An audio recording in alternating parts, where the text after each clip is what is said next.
Ugumu sio kwamba Marekani pamoja na Israel hawajui kila ambacho wanafanywa na Iran. Kila mmoja anajua kwa nafasi yake. Kila mmoja sasa hivi anazungumza kwa wakati wake. Rais wa Marekani Donald Trump alitoa masaa 48 kwa Iran. Akasema wanatakiwa kuwa wamefungua ule mlango wa Strait of Hormuz, moja ya mlango nyeti sana wa usafirishaji wa mafuta pamoja na gas duniani. Lakini kabla ya hapo tuliona Iran imefanya mashambulizi pale Dimona, moja kati ya eneo nyeti sana kwa Israel. Ni eneo ambalo linatajwa kwamba limekuwa likitumika kwenye kufanya maamuzi ya Israel kufanya mashambulizi kwenye maeneo mbalimbali. Lakini kama haitoshi, hilo eneo ni nyeti sana kwa sababu pia panatajwa kuwa na nyuklia nyingi sana. Sasa leo Waziri Mkuu wa Israel Bwana Benjamin Netanyahu amewasili katika maeneo ya Arad pamoja na Dimona ambayo yameharibiwa na Waziri Mkuu wa Israel Bwana Netanyahu amesema hivi: maeneo hayo watayajenga na watayarejesha upya kwa kiwango kikubwa zaidi, akiomba wananchi wa Israel kufuata maelezo ya kamandi ya mambo ya ndani, na akasema raia wanatakiwa kuingia katika maeneo ambayo yametengwa rasmi kwa ajili ya raia wa Israel ili wasishambuliwe na hiyo Iran, katika kile ambacho kinaonekana ni mwendelezo wa mashambulizi ya piga ni kupige. Sasa nitakuja kuwapa taarifa kamili kuhusiana na hilo eneo la Dimona. Kwa nini tunasema ni eneo nyeti sana? Nimewaandalia makala moja nzuri, lakini nilitamani sana mabibi na mabwana msikie Waziri Mkuu wa Israeli Bwana Benjamin Netanyahu. Ukiona mtu mzima analia, ujue kuna jambo. Alipofika katika eneo hilo, alizungumza na waandishi wa habari, akasema, niko hapa Dimona pamoja na Meya Ben Bitton. Ninachokiona hapa ni kilele au ni kile ambacho nimekiona kule Arad na ambacho nimekuwa nikikiona tangu mwanzo wa vita. Yeyote ambaye anasikia tahadhari na king'ora kisha anaingia katika eneo salama, iwe chumba maalum cha kujikinga au hifadhi, hapati madhara ya aina yoyote. Kulikuwa na tukio moja la kipekee na la nadra sana ambapo kombora lilipenya moja kwa moja hadi kwenye hifadhi ya zamani na watu wawili walipoteza maisha, lakini wengine wote waliokuwemo waliokoka. Tangu hapo kila mtu anayekaa ndani na chumba ambacho kiko salama anakuwa hapati madhara. Hivi punde pia nilikuwa katika nyumba ya wanandoa hapa Dimona kwa Amon pamoja na Yafta. Wana nyumba nzuri sana, ingawa sehemu yao imeharibiwa. Tutajenga upya kila kitu, lakini wao walisogea tu hatua moja zaidi kuingia ndani ya chumba salama na hawakupata madhara. Hali ni ile ile hapa. Kila mtu ambaye anaingia kwenye chumba salama au hifadhi hatopata madhara ya aina yoyote. Nyumba zinaweza kuharibiwa, lakini tutazijenga upya na zitakuwa ni mpya na bora zaidi. Majengo makubwa yatajengwa. Unaweza kufurahia hilo, unaweza hata kuona kama ni fursa ndani ya mgogoro. Sawa, akacheka. Lakini nasema hivi, jengo ninaweza kulijenga upya, lakini maisha ya watu tukiyopoteza tuwezi kuyarudisha tena. Ndio maana naomba wote wazingatie kile ninachokiita si maelekezo ya ulinzi wa raia, bali ni amri za ulinzi wa raia. Taifa lote ni mstari wa mbele na nyuma ya mapambano pia ni mstari wa mbele. Na tunapokuwa katika mstari wa mbele tunapaswa kutekeleza amri hizi. Ni za kimantiki sana, ni muhimu sana, zinaokoa maisha na hata zinaokoa watu dhidi ya majeraha madogo madogo kama michubuko. Tafadhali mnatakiwa kuzifuatilia. Lakini pia Waziri Mkuu akasema hivi, ikiwa mnahitaji ushahidi kwamba Iran ni tishio kwa dunia nzima, basi masaa 48 yaliyopita yanatosha kuthibitisha hilo. Ndani ya kipindi hicho Iran imelenga eneo la raia, kitengo kinachofanana na matumizi ya silaha za mauaji halaiki. Kwa bahati nzuri hakuna aliyepoteza maisha, lakini hilo limetokana na bahati, si kwa sababu ya nia yao, ila nia yao ilikuwa wazi: kuua raia wasiokuwa na hatia. Pili, walifyatua mashambulizi kuelekea Yerusalem, karibu kabisa na maeneo matakatifu ya dini tatu za Mungu mmoja: ukuta wa magharibi, Western Wall, kanisa la Holy Sepulchre pamoja na msikiti wa Al-Aqsa. Kwa muujiza mwingine tena, hakuna kati ya maeneo hayo yaliyopata madhara, lakini ukweli unabaki kuwa ilikuwa ni mashambulizi makubwa zaidi. Tatu, walirusha kombora la masafa marefu, Intercontinental Ballistic Missile, kuelekea Diego Garcia, umbali wa takriban kilomita 4,000. Nimekuwa nikionya kwa muda mrefu, kwa sasa Iran wana uwezo wa kufikia maeneo ya ndani kabisa ya Ulaya. Tayari wamewahi kulenga nchi ya Ulaya ya Cyprus. Hii inaonyesha wazi kuwa wanaiweka dunia nzima katika malengo yao. 4, wanaizuia njia muhimu ya kimataifa ya usafirishaji wa nishati baharini na kujaribu kuitumia kama chombo cha kushinikiza na kuitishia dunia nzima. Ni ushahidi gani zaidi ambao unahitajika kuthibitisha kuwa utawala huu unaotishia dunia nzima unapaswa kusimamishwa? Israel na Marekani wanafanya kazi kwa pamoja na wamekuwa na manufaa wanasema wanafanya kazi kwa pamoja na kwa manufaa ya dunia nzima. Ni wakati sasa kwa viongozi wa mataifa mengine kuungana katika juhudi hizi. Ninafurahi kuona kwamba baadhi yao tayari wanaanza kuchukua hatua katika mwelekeo huo, lakini bado inahitajika zaidi. Wito wa Rais Trump kwa jumuiya za kimataifa kukabiliana na utawala wa kigaidi wenye msimamo mikali si kwa ajili ya usalama wa Marekani na Israel pekee, bali kwa usalama wa dunia nzima, na ni wakati wa kuchukua hatua sasa. Kuhusu jibu letu kwa mashambulizi dhidi ya raia wa Israel, tunajibu kwa nguvu kubwa, lakini si kwa kuwalenga raia. Tunailenga serikali yenyewe, tunailenga IRGC, kikosi cha walinzi wa mapinduzi ya Kiislamu. Kundi hili ni kundi la kihalifu. Pamoja na viongozi wake, miundombinu yake na rasilimali zake za kiuchumi, tunachukua hatua kali dhidi yao. Kuhusu ushindi katika kampeni hii, tumeweka malengo mawili ya msingi. Kwanza, kuvunja kabisa mpango wao wa nyuklia, kuvunja kabisa mpango wao wa makombora na kuondoa uwezo wao wa kuzalisha vipengele vinavyohitajika katika programu hizo. Tayari tumepiga hatua kubwa kuelekea kulifanikisha jambo hili.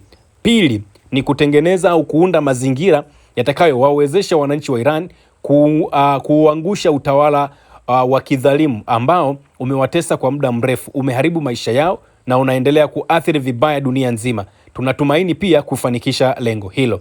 Kuhusu kauli ya Trump kwamba iwapo ndani ya masaa 48 Iran haitafungua mlango Hormuz, basi kutakuwa na mashambulizi dhidi ya miundombinu ya umeme nchini Iran, naamini Rais Trump anajua anachokifanya. Na kwa upande wetu, hatua tutakazochukua tutazichukua kwa pamoja, kwa ushirikiano wa karibu kadri inavyowezekana. Asante. Hii ni kauli ambayo imezungumzwa na Waziri Mkuu wa Israeli Bwana Benjamin Netanyahu. Kabla sijaifafanua vizuri zaidi, naomba niwakumbushe. Hivi majuzi Rais wa Marekani Bwana Donald Trump alisema hivi, namnukuu, tumefanikiwa kuiharibu Iran kwa asilimia 85 mpaka 90. Akaja waziri wa ulinzi wa Marekani anaitwa Peter Hegseth akasema tumeharibu na kuichakaza Iran kwa asilimia 95. Hawana uwezo tena wa kufanya kitu chochote ambacho kitatudhuru sisi wa Marekani pamoja na washirika wetu pamoja na Israel. Leo Waziri Mkuu wa Israel Benjamin Netanyahu naye anaunga mkono kauli ambayo ilitolewa na Rais wa Marekani Donald Trump ya kwamba jamani, tunaona tumezidiwa, tunaomba msaada. Marekani kupitia kwa Trump waliomba msaada kwa nchi wanachama wa NATO, wakasema tunaomba mtusaidie, Irani atatuua. Leo Waziri Mkuu wa Israel Benjamin Netanyahu kwa kinywa chake yeye mwenyewe anasema tunaomba mtusaidie, hawa watu watatuua, na anakiri kwamba yani wanashangaa Iran imewezaje kufanya mashambulizi katika maeneo ambayo wao walikuwa wanasema ni maeneo yenye usalama mkubwa zaidi. Sitaongeza neno lolote katika eneo hilo. Mshuke kwenye comment section hapo chini, mtuambie juu ya hiki ambacho kinafanywa na hizi matamshi ambazo zinatolewa na Marekani, lakini pia zinatolewa na Israel. Yani leo Israel wenyewe ambao nao walisema Iran imechakazwa vibaya mno, leo wanasema wamepigika mfano haujawahi kuonekana. Wanajiuliza na wao wenyewe maswali. Masaa 48 bado kidogo yakamilike, tuone Marekani kama watafanya hicho ambacho walisema watakifanya kwa Iran. Sasa niliwaambia hapa, huyu Waziri Mkuu wa Israeli Bwana Benjamin Netanyahu maarufu kama Bibi ameenda kule Dimona kwa ajili ya kuangalia uharibifu ambao umefanywa na Iran. Na hilo eneo la Dimona ni kwamba ni eneo ambalo linalindwa kwa ulinzi mkali wa hali ya juu sana. Iron Dome kule ni kama zote, lakini Iran imefanikiwa kuzidungua na zimeshindwa kabisa. Mifumo ya ulinzi wa anga ya Israel imeshindwa kuona makombora ya Iran. Leo Bwana Netanyahu anasema zimetumika intercontinental ballistic missile. Yani hili ni kombora ambalo linaweza likatoka bara la Afrika likaenda bara la Amerika ya Kusini, au likaenda Ulaya, au likaenda popote pale. Anasema leo wa Iran wako nalo. Sasa hilo eneo kwa nini tunasema ni muhimu sana?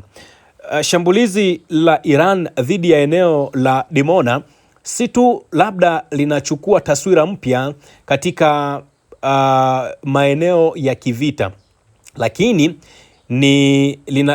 linachukua headline kwa sababu Dimona ni eneo ambalo linahusishwa kwa karibu na miundombinu ya nyuklia ya Israel pamoja na uwezo wa kimkakati wa kujihami.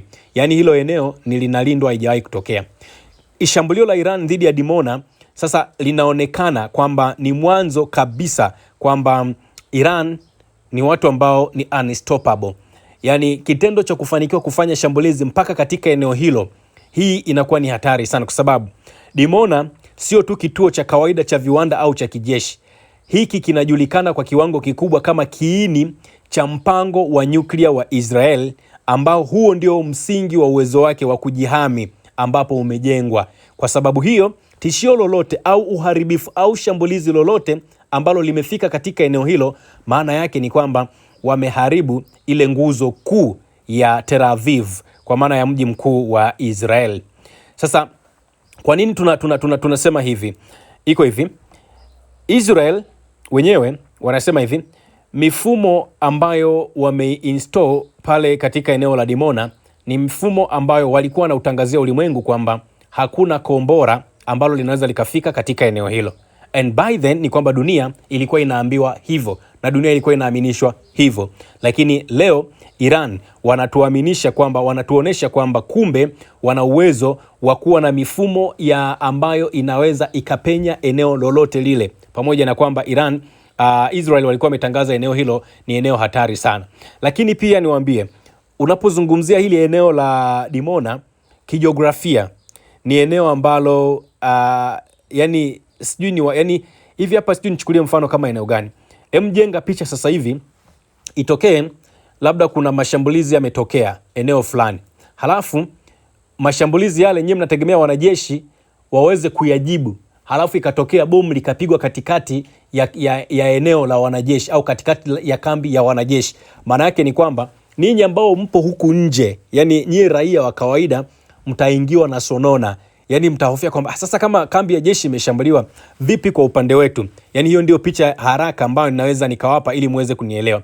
Hiki kituo cha Dimona kipo katika eneo la jangwa, kusini mwa maeneo ambayo yanakaliwa, na umbali wake ni mkubwa sana kutoka katika mipaka ya karibu, na ndio maana ilikuwa ni moja kati ya eneo ambalo linalindwa sana kutokana na unyeti wake. Kwa hiyo shambulizi la eneo hili linakuwa ni moja kati ya shambulizi ambalo Waisraeli wenyewe ni lazima wajiulize wamekwama wapi. Yani kwa nini mifumo ya ulinzi wa anga ya Israel kwa kushirikiana na Marekani na washirika wengine walishindwa kubaini uhatari wa mashambulizi ambayo yanafanywa na Iran ambayo wamepiga katika eneo hilo la Dimona.